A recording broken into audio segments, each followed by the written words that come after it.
Good morning, or depending on when you're watching this, good afternoon, good evening, or good night. My name's Ross, and as always told, out of Voice Radio. So today, we have news of a couple of new products which are coming out, which quite frankly, are rather exciting indeed.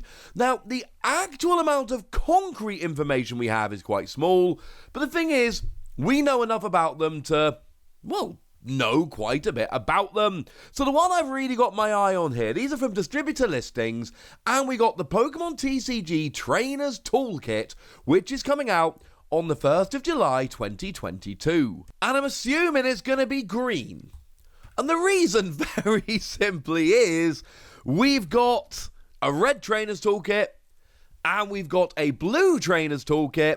So quite frankly, it only makes sense that we would go and finish off with a green one. I say finish off, I'm really hoping these aren't going to be the last ones we ever see. Because the fact of the matter is, we've had two Trainers Toolkits before, and they have both been, without a question, brilliant. Absolutely, flat out, brilliant. Now, if we start off with the blue one, that's the last one, that's the most recent one. There's actually been a couple of things in there which are exclusive and really good for collectors. But first, let's take a little bit of a step back. Now, here is an image that was shared by the lovely Alpha Tyrant TCG, which shows you basically the complete contents in terms of cards from the Trainers Toolkit. You generally get some packs and all in there as well, but we're focusing on the cards for now. And if we have a look at that graphic, you will see it is absolutely chocked full of staple cards. There's two Professor's Research, two Marnie, they are absolute staple supporters. We've got two Quick Ball, we've got two Super Rod, we've got two Crushing Hammer, two Level Ball, two Switch, two Scoop Up Net, two Boss's Orders, which is the other supporter everybody plays. It is a kit which is absolutely chocked full of staples. If you want to start making a Pokemon TCG deck, this is a phenomenal place to start. Now, if you buy it nowadays, you need to be a little bit careful, because some of those cards, like Quick Ball, for instance, are going to be, and Marnie, in fact, are going to be rotating out when we hit end of August, beginning of September. So you need to be a little bit careful about that.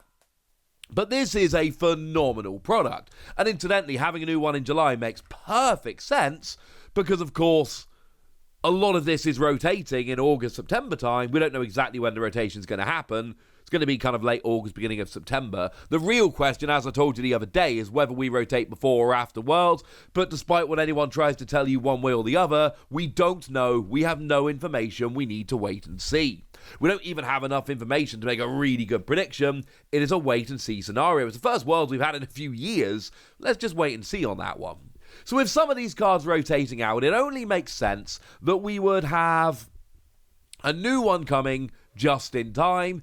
And frankly, you can expect it to have a bunch of staples in there. You can expect there to be Professor's Research. You can expect there to be Boss's Orders. Now, I would expect it to be Professor's Research Rowan and Boss's Orders Cyrus, because they're the more recent prints of them. You'll notice that in this second Trainers Toolkit, we got the Juniper Professor's Research and the Lysander Boss's Orders. I would expect to have the updated versions again.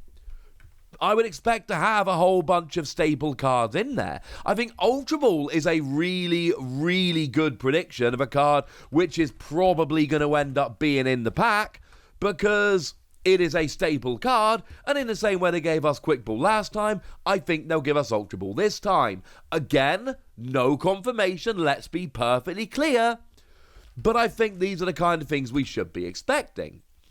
But then, and you got a few packs as well. We're not going to worry too much about the packs. There's not much we can say about them. There's going to be some packs there, done. But what is really interesting here is that they gave us two Crobat V. Now, these were alternate art promos, which had come out in Japan and we hadn't had them. So they popped them in here. Now, they are again rotating soon, which is a bit sad. But Crobat V for a long time has been, you know, an absolute staple in like every deck. Weirdly, in the past couple of months, it's dropped off a bit.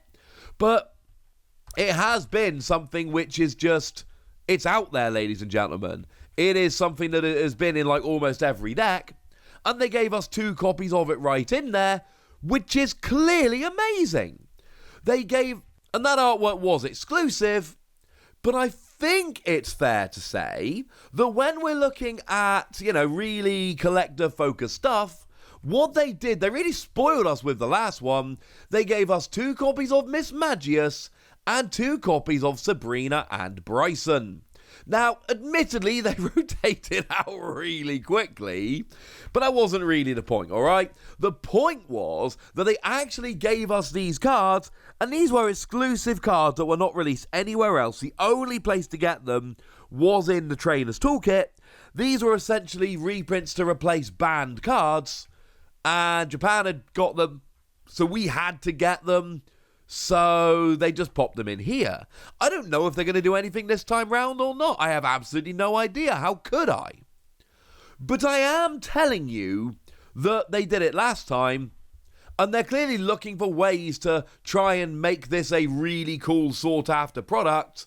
So I absolutely am telling you that this could happen again, and that would be kind of awesome. If we go and take a look at the first Trainer's Toolkit, we did get a bunch of cool stuff there as well. Now, card-wise, you can see we've again got Professor's Research, Marnie, Boss's Orders, and Quick Ball. Probably the 4 most played cards in the game. 4 absolute staples. And sure, they tend to come as 2 ofs rather than 4 ofs, but still, that's amazing. But they also gave us some fancy cards. They gave us Dedenne. Now, for what it's worth, and this is a very important point, Dedenne was the precursor to Crobat. Before everybody played Crobat, everybody played Dedenne, and then Dedenne rotated out. Basic Pokemon, draw cards, all of that. And this was an alternate art version of Dedenne that we hadn't gotten anywhere else, that Pokemon decided to go and pop in here. Because, I don't know, where else are they going to put it? Now, what we really have now, if we're trying to look for, the follow-up to that, I suppose, we were looking at Luminion. Luminion is kind of the next one in the chain, so to speak. There isn't an alternate art Luminion that Japan currently has that we don't, so maybe they won't put Luminion in there, because it is important to note both Dedenne and Crobat were alternate arts that Japan had that we didn't. So I suppose it's kind of a wait-and-see situation, but they tend to put something in there. You can also see the alternate arts of Pokegear, Pokemon Communication, and Reset Stamp there, which, they were kind of cool as well and were exclusive to this set, along with some packs and sleeves and dice and all of that good stuff. So basically, of the 2 Trainers Toolkits we've had so far, we are 2 for 2 on the following things. Bunch of staple cards to make decks, a Pokemon GX or V, which is the support Pokemon, some exclusive alternate art cards, or maybe even not alternate art in the case of Miss Magius and Sabrina. So with all of that borne in mind, I think it's fair to say that we should be a bit excited about the Trainer's Toolkit. We know there's going to be a bunch of staples that most of us probably already have. We know there's going to be a couple of packs. But actually, in both of them so far, they've given us exclusive stuff that can't be gotten elsewhere. I cannot be the only one that's a little bit excited to see what they're going to do this time around. Now, the other product we got a listing for, and I should give a shout out to the lovely Primal Lugia over at PokeGuardian for bringing this to my attention, is the Divergent Powers Tin, which are coming out on the 22nd of April. Although there is a tentative release date. Another pair of tins, or trio of tins, or something. The thing is, I have no idea. Tins are getting super hard to predict. The most recent tins we've seen are the EV tins, and I've told you this a bunch. These are the ones that looked like they were straight reprints of the ones from Evolving Skies, as in the Pokemon were. So don't worry about it, nobody cares. If you really want the cards, go for it. And then they, by stealth, dropped these images of alternate art promos, and then we were all left wondering, are these in the tins? And yes, they are. The stock images we've got of the tin show the wrong artwork, and they are actually new alternate art promos. It is worth pointing out, I showed you earlier, the other day, recently at least, I showed you those new Glaceon and Leafeon promos that are coming out in Hong Kong and Taiwan. They're alternate art promos that we haven't seen and we have no idea where they're coming. So maybe there'll be a pair of tins and one will be that Glaceon and one will be that Leafeon. For anyone that's interested, they are alternate arts of the promos that came around in the Leafeon and Glaceon V-Star collections. They're the same Vs in there, not the ones from Evolving Skies from here, with different artwork. That's as good a prediction as any. But the problem with the tins is, nobody would have predicted those alternate arts of the evolutions before, because nobody even knew about them. They could be almost anything. The Trainer's Toolkit, I do think we have a much better handle on, but I do think it's very important to note that every time we've had a Trainer's Toolkit, all 2 of them, there's been something new and exclusive in there, and that is absolutely worth getting excited about. So there we go, ladies and gentlemen, couple new products. I'm excited, and quite frankly, you should be too. But I want to know how excited you are in the comment section. Go nuts! Be nice! And then make sure you like this video, subscribe to this channel, follow me on Twitter at TheWasi, and Twitch for some live action at twitch.tv/PTCG Radio. If you want to support the channel, get some bonus podcasts and all that good stuff, head on over to patreon.com/PTCG Radio, where you can do exactly that. But by far the most important thing, as always, look after yourselves till next time, would ya? Thank you very much for watching. My name's Ross, and you've been watching PTCG Radio.